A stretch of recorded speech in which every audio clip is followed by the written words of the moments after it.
action. Welcome to the Rumikay Talks, and today we have a guest, Keturah Hamilton.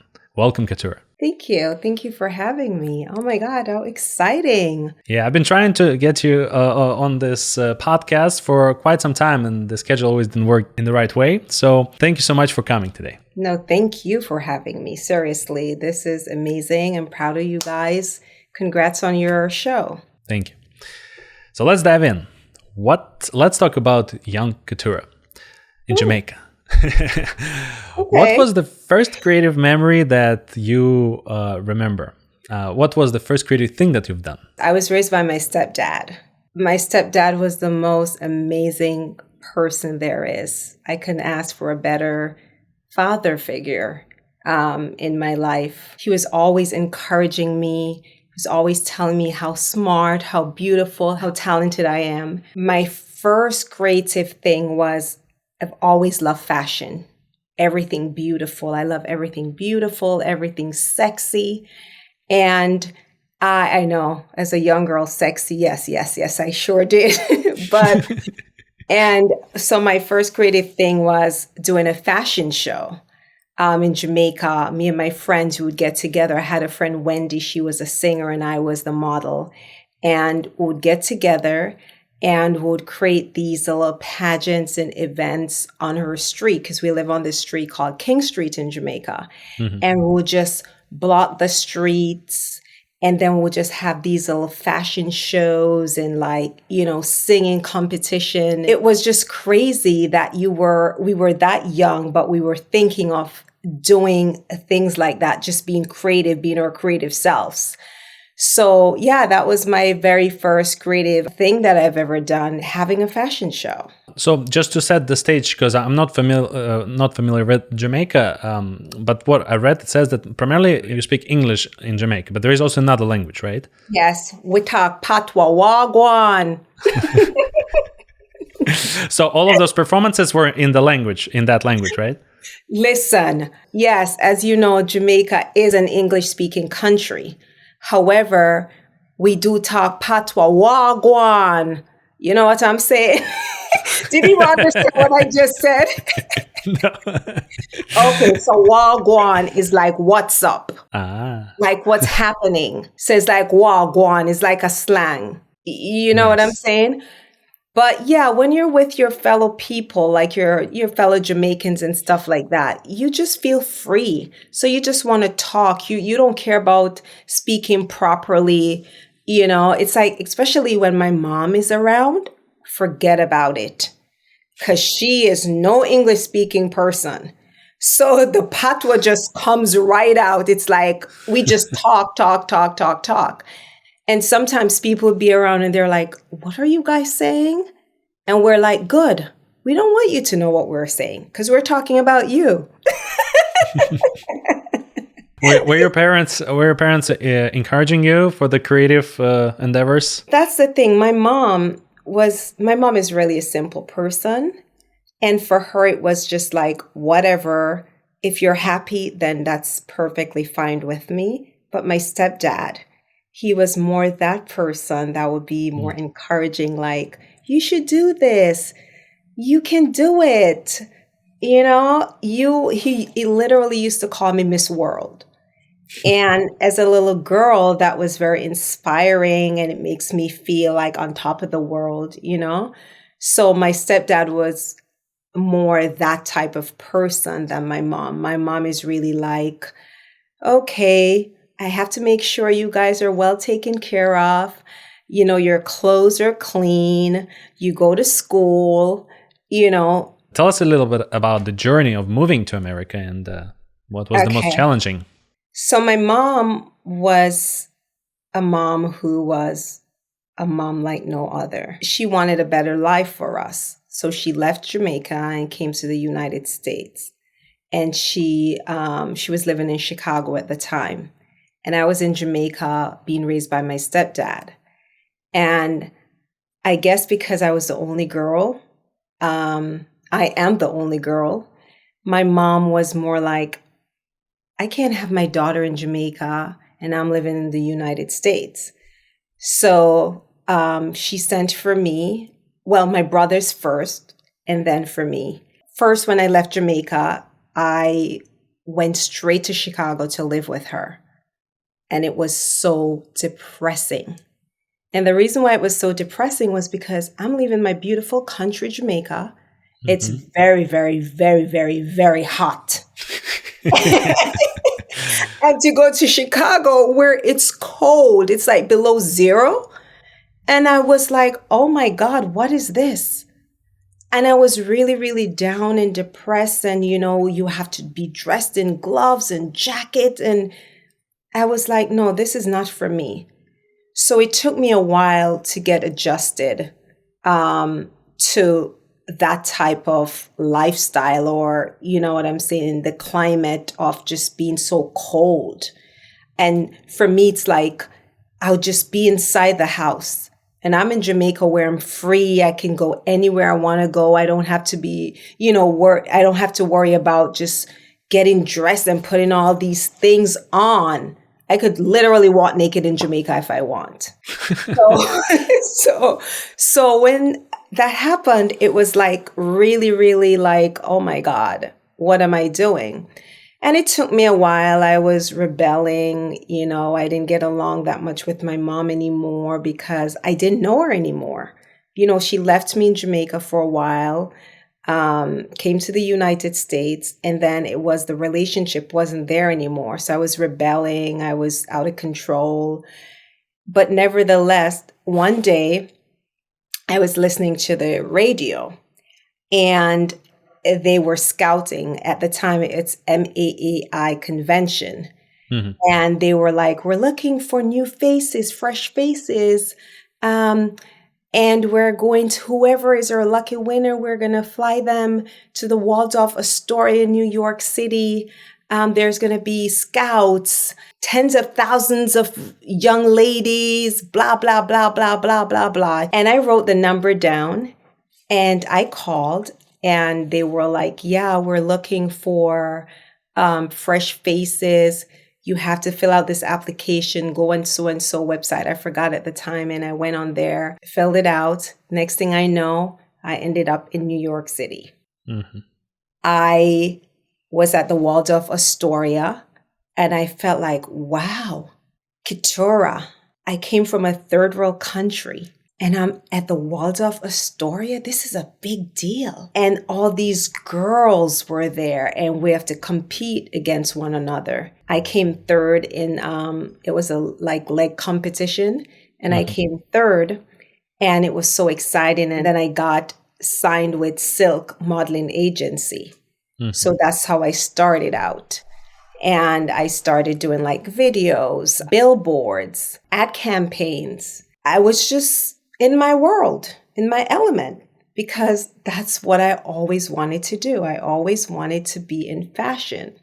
Mm-hmm. So it was just, it was super exciting for me. It was a world that I wasn't really used to because, when you're competing, it's like it's like may the best men win. Mm-hmm. So it's a situation where now, don't think someone is going to be there for you. They will act like they're going to be there for you, but they're not going to be there for you. It's more like, you know what? I'm going to let you think I'm there for you, but guess what? I will knock you over. So it was more like a catty type of world I was pulled into. And leaving from my country, I wasn't used to that. I was used to people being kind and loving and caring. Not that we don't compete in Jamaica. That's not what I'm saying. But it was totally, totally different. How old were you at the time? I was around, I think, 16 going on to 17, somewhere around there. Yeah, that's a tough world for a 16-year-old girl from Jamaica. I know, but I was always a very mature person. Coming from a third world country is like, I know how to defend myself and to be there. And as I said, my stepdad instilled a lot in me of toughness and just not being afraid. I was always fearless. Literally, I was a fearless person growing up. I didn't care. And then again, even though Jamaica is a third world country. We are a class system country also. We only have rich and poor. So it was like, if you are in a class where your parents kind of have some money or a name, it's like you're there. So you were taught that you could have just about anything if you work hard enough. You know what I'm saying? And you have to believe in yourself. So for me, that was it. I was fearless because of my upbringing, because of my stepdad. When did acting enter the scene? What was your first acting job or gig in America? So after, getting into modeling, I was always surrounded by people who is very creative. I had this friend, his name is Courtney Boyd. He was into writing and directing and stuff like that. And he would always tell me, let's do something. And I'm like, I'm not an actress, I'm a model. And he's like, so you could still do it. And I'm like, yeah, you're right, I can. And then he would write little stuff and he would say, let's just shoot it, whether it's crappy or not. And I'm like, okay, yeah, you're right. And then he got this opportunity to shoot this movie called Redemption of Paradise. And he was like, I want you to be in it. And I was like, are you for real? And he said, yes. And they flew me to Antigua. And we shot it in Antigua. And that was my first really big experience. And then I started doing like these African movies. And next thing I know, I was in New York and then I met someone. We started dating, of course. And he said, you should move to LA. I was like, okay. And I moved to LA. And then I just started taking acting classes. The rest is history. Well, what do you think was one of your best investment in your self as an actor? Like any particular classes or books or maybe even school? For me, my best I have a lot of investments. And for me, it's like always just taking care of myself.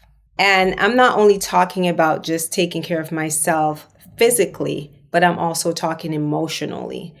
And for me, I've always been a person who loved to work out. I watch what I eat.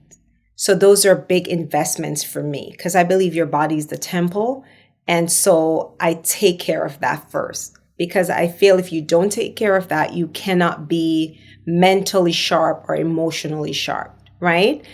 And then another one is, okay, so as you know, I'm Jamaican, right? Mm-hmm. And even though we speak English, there's certain things that Americans say totally different or differently. And I invested in myself by getting a speech teacher. So since I've moved to LA, I have a speech teacher just to work on my speech. Not that my speech is bad. However, I want to be able to turn it on and off. So if I want to talk my patois, I can talk my patois. If I want to talk like an American, I can do so. So, and also, what else? I just believe that taking an acting class is a very, very, very, very, very important investment that you should make in oneself if you want to become an actor. Is there a particular class that or a particular lesson that you were taught in that class that you remember that really inspired you or moved you to the next level? Just do it. I always think it might just sound very simple and like it's nothing, but it's a big deal. Don't overthink, just do it. Just get up and do it. You know, sometimes we overthink things. And it's like, that's a form of fear, right? So it's like, just do it. Assume the position. Don't overthink the position, just assume the position. To me, that's a big, big, big, big lesson. So how do you go from, I want to be in a movie or I want to act in a movie to, let's say, acting in Nanny, an Amazon original feature film? That was an experience of a lifetime, seriously. The reason why it's an experience of a lifetime was because I was able to be myself. The director, she wanted original. She wanted original accents, whether if you were from Africa or Jamaica. So she allowed you to be free. You know what I'm saying? I was free to just be my Jamaican self. Mm-hmm. Just say it. And then she's a Black woman on top of that. It was just so powerful. And she is powerful. It was just beautiful being on set to see that power, to see a Black woman calling all these shots, right? And it was just amazing to see the power of that, to be so free, to allow yourself to be so free. Her story is coming from a place of truth, because her mom, she was born in America, but her mom is from Africa, right? Mm-hmm. And she wanted to tell her mom's story of being a nanny. So it was so powerful to be a part of that. And that's the thing. It's so funny, right? Because I lived in New York most of my life, and then I moved here to LA, and my first major movie was shot in New York City. So they flew me from LA to New York to be in that movie. I thought that was so dope. Yeah. That sounds like a dream came true. Yeah. Definitely. Yeah. Is there a particular moment on set of that movie that you remember that stands out? Oh yeah. So I was wearing these Balenciaga sneakers, and I got onto the set, and she's like, Keturah, a nanny could not afford to wear Balenciaga sneakers. We're going to have to remove those. And I'm thinking, seriously? You're going to remove my sneakers? But no, apart from that, just the familyness, the togetherness. It was like a family unit. Everyone was so nice, so supportive, so committed. To me, that's very important, you know? It's like it was everyone's project. It wasn't just, oh, it's my project. It was like everyone was invested in this project. So that was just so beautiful. And just to see the greatness of these women coming together to make this happen. Let's talk about some of your commercial work that you've done so far, which is also notable. You worked with Gucci brand, you worked with 50 Cent. Tell us a little bit about that experience. So that was in New York when I did, at the time it was called Formula 50. So it was vitamin water, and then I think they switched the name to Formula 50 or something like that. Mm-hmm. So that was my first major commercial, print commercial. So we shot it at Mike Tyson old mansion at the time that was in Connecticut. So that's where we shot it. It was just fun. I was in the Bronx, and this bus just passed by, and I looked and I saw myself on the bus. And I just started screaming, because I'm a very, very, very, very, very, very exciting person. I like to celebrate myself. I don't care what anyone has to say. I love celebrating myself. And when I saw myself on that bus, I was just screaming. And I was just screaming, screaming. And it was just an experience of a lifetime. Because for me, it's like, it doesn't matter. You can't take that feeling away from me. You can't take that experience away from me. I did that. And because of that, I know anything is possible. Because coming from Jamaica, I've never thought in my wildest dreams that I would be on a bus, you know what I'm saying? Or I would be in a movie, or just anything at all. Because as a kid, you're dreaming, right? And people might tell you, stop the dreaming, it's impossible. But no, it's not impossible. It's possible. If you work hard, and if you believe in yourself, and if you're committed to what you believe in, it will happen. And most importantly, you must have faith. So do you have some kind of practices that you do to set those goals, to set those dreams? Do you have like a journal or maybe a ritual that you do regularly? Yes. You mind sharing? Of course. Well, I pray a lot. I pray about everything and anything. It's my culture too, we're big on that. And I journal a lot also. And I do a vision board every year. And I just set my goals. I try my best, my very, very best to accomplish those goals. What I do, I always write down my goals, what I'm going to do to accomplish those goals, and also how I'm going to reward myself. So I make it really fun for myself. I do like a scrapbook where I would say, I am going to have a private jet. I'll cut pictures out of a private jet, and then I'll just paste it in my book, and I make it fun for myself, because you have to make life fun. Life is already so challenging where you can't be like, you know what, life is hard, so you can't do that. You have to find things or something that makes you feel, even if you think it's crazy, or you have to find something that makes you feel alive, or something that's very satisfying to your soul to know that, you know what, I can do this. This is possible. Believe. And you have to believe, because you can't expect people around you to believe sometimes in your craziness. So you have to just be like, you know what? I'm going to believe in myself and I'm going to do it, even if you think it's crazy, and just go after it. Now I'm curious, what are your favorite ways to reward yourself? Oh, are you going to put me on the spot like that? But I will tell you, shopping. Yeah.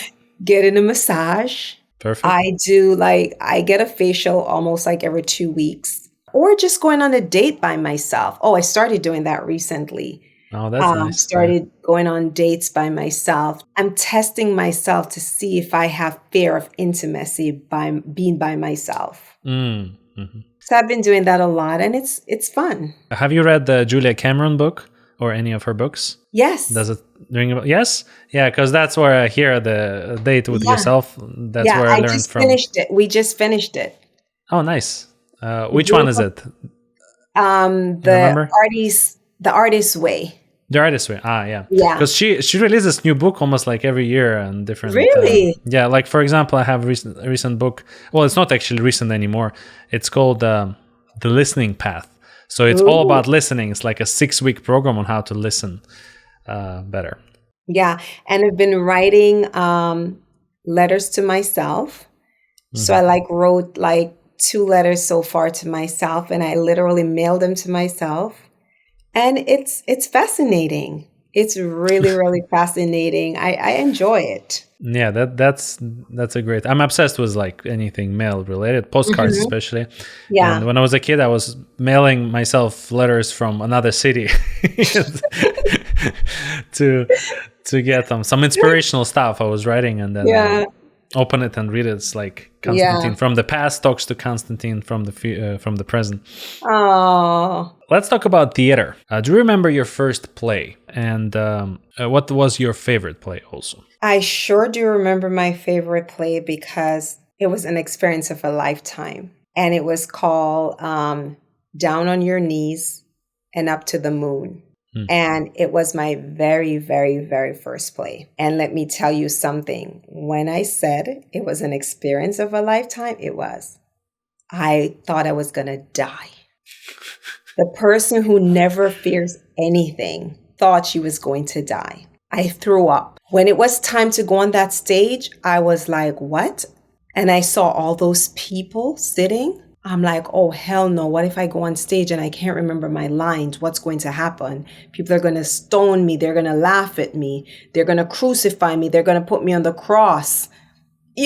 All these crazy thoughts. I'm like, no, they're going to put me on the cross. They're going to nail me. They're going to stone me. They're going to say I'm horrible. They're going to say, get out of here. What are you doing? It was so terrifying because it's life. And I did it. And I was like, oh, this is not that bad. And then I did it again. And I was like, oh, because it was every week, right? Yeah. And then you start you start to get used to it being on stage. It was an experience of a lifetime, as I said. And since then, I just love stage because I think stage allow you to be free also to do whatever, you know?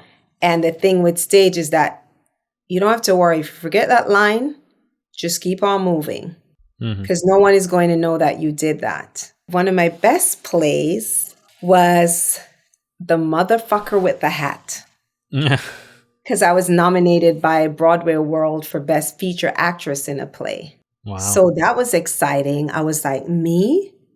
Nominated? What's the meaning of that word again? I was like, what? Nominated? Oh, let me get my dictionary and look up that word. It was just the most rewarding thing. And it's not about winning. I don't care about that. It was the fact that I was nominated for my work. Was it one of your first nominations or? Yes. Yeah? Yes. Yeah, that's my first nomination. The first ones feel the most. Yeah. So that was one of the highlights of your career. Now, if you're comfortable, would you mind sharing a moment in your life when you failed? I fail every day. What is your favorite failure? No, I do. I fail every day. I do. I mean, come on. I fail every day. I can't speak for anyone else, but I can speak for myself. I fail every day. I actually believe in failure. I'm joking about failing every day, but I do not believe in that word. I really don't. I don't believe in that word failure. I believe in timing, the right time, because sometimes it's just not your time. That doesn't mean you fail. It's just mean that it's not your time to shine, or it's not your time for this opportunity. You know what I'm saying? So it's like, I really don't believe in that word. I believe in going back to the drawing board. I don't believe in the word failure. I don't think we should use that word. Cross that. We shouldn't use that word, period. Full stop. Because there's no such thing as failure. And I think sometimes too is because people have instant gratification, why they say they have failed. Because sometimes you could be doing something and it's not the time for it. But because it's not the time for it, you're like, oh, I can't be bothered. It's not going anywhere. Nothing is happening. And you give up on that thing. So I don't believe in that word. All right. Do you have I guess timing, you mentioned timing, or is there another word that you would say to use instead of failure? That's a good one. Man, you're making me think right now. Sometimes I don't like thinking, okay? We can come back to it later. No. I want to think. No, it's a good thing. I want to think. My word for myself, if I'm going to start thinking about the word failure, is, I know I said timing, but I just can't find another appropriate word but timing. You know, like how they say there's a season for everything. Mm-hmm. Well, I believe that there's a time for everything. Feature films versus TV shows. Which one do you think is better as a job, let's say as an actor? And what do you think is the future of both? Just give me the money, please. Give me the job and give me the money. I don't care if it's feature or it's TV show. Or I don't care if it's a feature film or a TV show. Just hire me, please, and pay me. Let's say from the viewer's perspective, do you like to watch more feature films or TV shows? I love TV shows because it keeps me on the edge of my chair. Because it's like, I want more. Like, oh my God, what's going to happen next? You know? So there's a excitement to it. But I love feature too. I really do. It doesn't matter if the story's good, the director is good, and I'm being cast in it, and I'm being paid. I don't care. Yeah, that sounds like a plan. Exactly. Is there a particular movie or film or an actor or a scene that you'd like to mention that inspired you to pursue acting or motivated you to continue acting? The first movie I remember was Scarface. Al Pacino. He's just a phenomenal actor. My brothers would be like, man, we have to see Scarface. And then Alexis Colby, probably you're not into this, but it's like Soap World. So I used to love to watch Alexis Colby and Blake Harrington, and they were on this soap opera called Dynasty. And then I used to love Dallas. So all those stuff. And then I would see Alexis Colby, and she's well dressed and she's just so gorgeous. And of course, because of the fashion, and I love the fashion, I'm like, I want to grow up and be just like her. I want to wear those hats and I want to wear those clothes and I want to walk like her. She was a badass. Oh, yeah. So that's what you try. That's what you want to play, like badass characters in feature roles. Yeah. Yes. Nice. Definitely. Let me challenge your creativity for a little bit, if you don't mind. Okay. This is the question I ask my guests, and here it goes.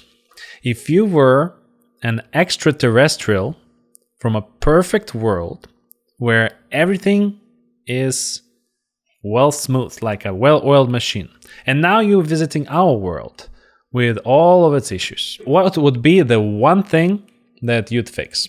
The one thing I would fix is the division of our brothers and sisters, the killing, not loving each other.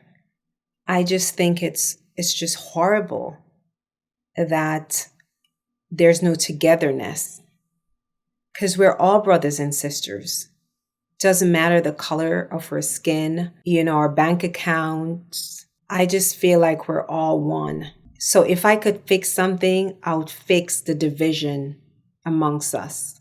Yeah, that's a good one. Is there anything else that you'd like to add to the conversation? Anything that I forgot to ask you, or something that's coming up soon? Anything you'd like to share or promote? I'd love to share my nonprofit organization, the Keturah Hamilton Foundation. It's just a beautiful organization because I have some very supportive people behind my organization, the volunteers, the sponsors, and just what we're about. We're really doing the work. We're not saying we're doing the work and we're not doing the work. We're really doing the work. And it's just so rewarding and so refreshing to see that I have all this great support behind it, of just people believing in my journey, believing in my message, and us being able to do an annual scholarship for the less fortunate or who are not able to, go to school. We give away scholarships, we give away school supplies. It's inspiring to see that there's people out there that believed in my journey and my message. I'm not trying to change the world, but I want to make a difference, even if it's one life at a time. So, yeah. Are there any projects that coming up soon? Any feature films, TV shows, or? Oh yeah, there's a project coming up soon, but we can't talk about it. So hopefully you will invite me back on. Yeah, I'll talk about it next time. Yeah. Okay, yeah, so we could talk about it. All right, and now the final question that I ask every guest who comes, and it's obsession of the week. So it could be anything. Something that they've been obsessed this week. Like, for example, for me, this week is postcards. I mean, I've been obsessed with them forever, but particularly this week, I was obsessed with postcards because I wanted to organize them in a new way. And I said organize them by country. And I bought like a special case and put like files with each country. Is there something ridiculous like this that you'd like to share? My shoes. Nice. I'm obsessed with my shoes. So I want them in because I don't want to say it this way, like I'm braggadocious, but I like to have my certain shoes in the bags because I have bags for certain shoes. They have to be in there. Cannot see them outside of that bag.